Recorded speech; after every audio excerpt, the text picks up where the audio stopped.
My name's Christy Carr. I'm CEO of Bubs Australia, and I founded the company back in 2006, and we have a full range of infant nutrition products made in Australia. This farm in the Victorian region of Gippsland is thousands of kilometres from Beijing, but it's a fast-growing part of Australia's massive China play. We saw a lot of Chinese consumers starting to buy our products. We're a very small company. We've grown from, prior to listing, a $4 million company to $48.6 million in FY19. Go one day old. The Bubs brand resonates with Chinese parents because of our clean, green, trustworthy products. But in particular, the goat dairy infant formula is very well received because of their intolerances to the cow milk protein.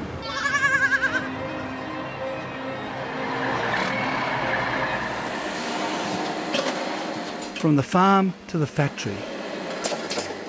At this warehouse in outer Melbourne, the vast majority of the huge amounts of milk powder processed here will end up in China.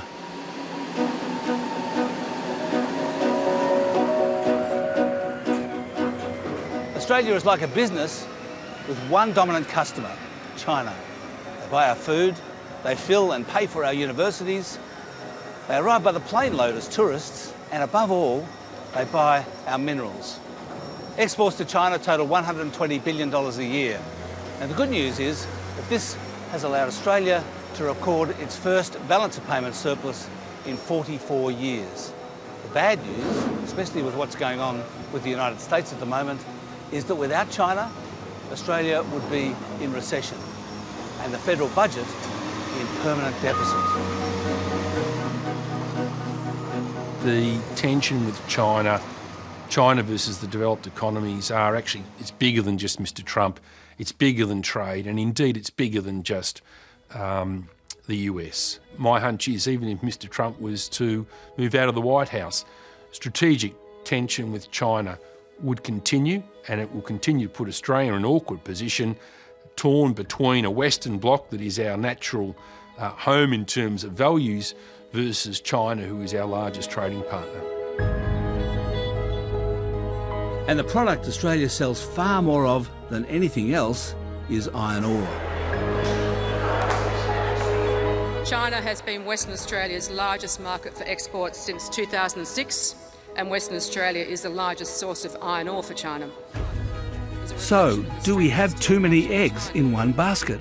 I think this sort of period we're entering of protracted trade negotiations and tariffs, and I think history has proven that when you have this protectionism globally, it's not very conducive to world growth. So I think it is a concern more broadly about what's happening in the world, what it might mean for growth. As Fortescue's Elizabeth Gaines well knows, for Australia to grow, we desperately need to improve our productivity. One way to do that is innovation. And that begins with domestic spending on research and development. I think there doesn't necessarily have to be a tension between investing in growth and paying dividends, and I think actually Fortescue is a great example. We are investing for growth. We're investing $5.5 billion Australian dollars over the next 3 years in our two significant iron ore projects in the Pilbara, but we're also investing in innovation as well. We've got a great opportunity, particularly with our mining industry. We're at the forefront of innovation globally, and I'm not sure that's always recognised. Do you think the policy settings are right?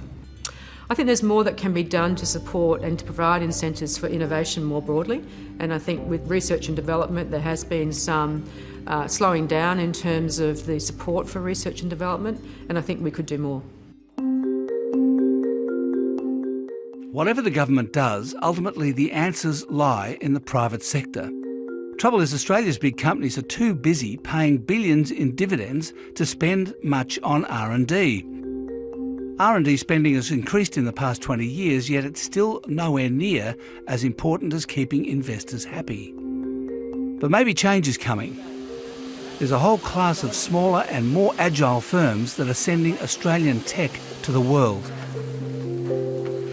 I'm John Sharman. I'm CEO of Medical Developments. We make a pharmaceutical called Penthrox, commonly known as the green whistle, which is about to be sold throughout the world. Penthrox is an Australian invention.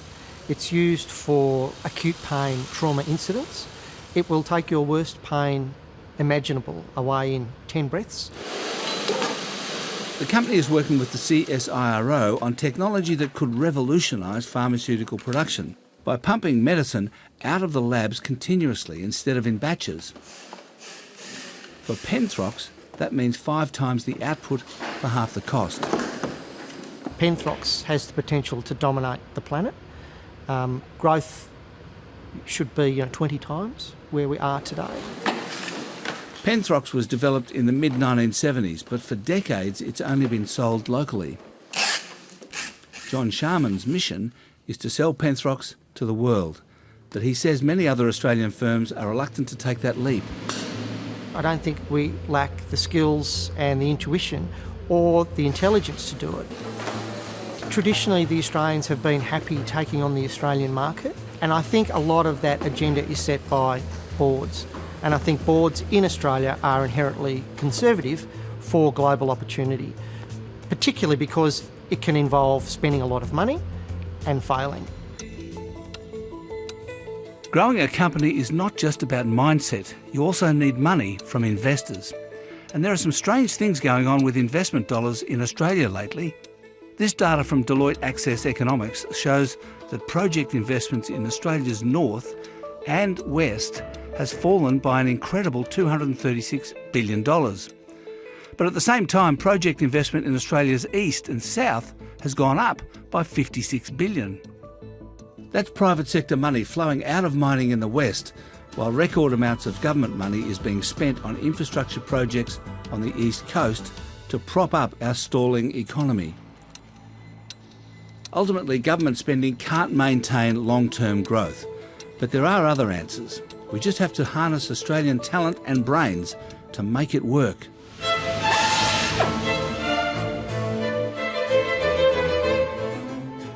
It is not a capability deficit. We've got really talented engineers, really talented technicians, and when we set our minds to it, we can achieve some really fabulous things. Australia also doesn't have a great reputation for advanced manufacturing or innovation. Which is really frustrating because there are lots of great examples of both, but it doesn't have that global reputation for either of those things. My name's Mark Burgess. I'm the CEO of Quickstep. Quickstep is a carbon fibre company. Carbon fibre is the material of choice in the aerospace industry. You can't build aircraft out of steel. So the company's grown quite dramatically over the last 10 years. We'll do 80 million of revenue this year and employing about 243 people. The planes that we supply for are the C-130 Super Hercules, which is a transport aircraft produced by Lockheed Martin in the US and sold to more than 30 countries around the world. We also supply the F-35 program. We produce about 35 unique components for that aircraft. There needs to be a much greater emphasis on backing ourselves in a global context and believing that we can meet and beat any competition anywhere in the world. Find your niche, be world class and succeed internationally. We will get our head around productivity improvements. We will make the changes that are necessary to do that. In this economy, we have a history of essentially not getting around to it until we absolutely have to, and low growth will induce us to make those sorts of changes and never let a good crisis go to waste. The Australian economy is in a strange place indeed. It's muddling along, neither boom nor bust, and it feels weird, and more than a bit depressing, and that affects all of us. The state of the economy means that a lot of people are missing out, especially with inequality rising. And with interest rates at record lows, there are growing calls for the federal government to stop squeezing the budget towards surplus and to ramp up some fiscal stimulus if Australia is to break out of the current cycle.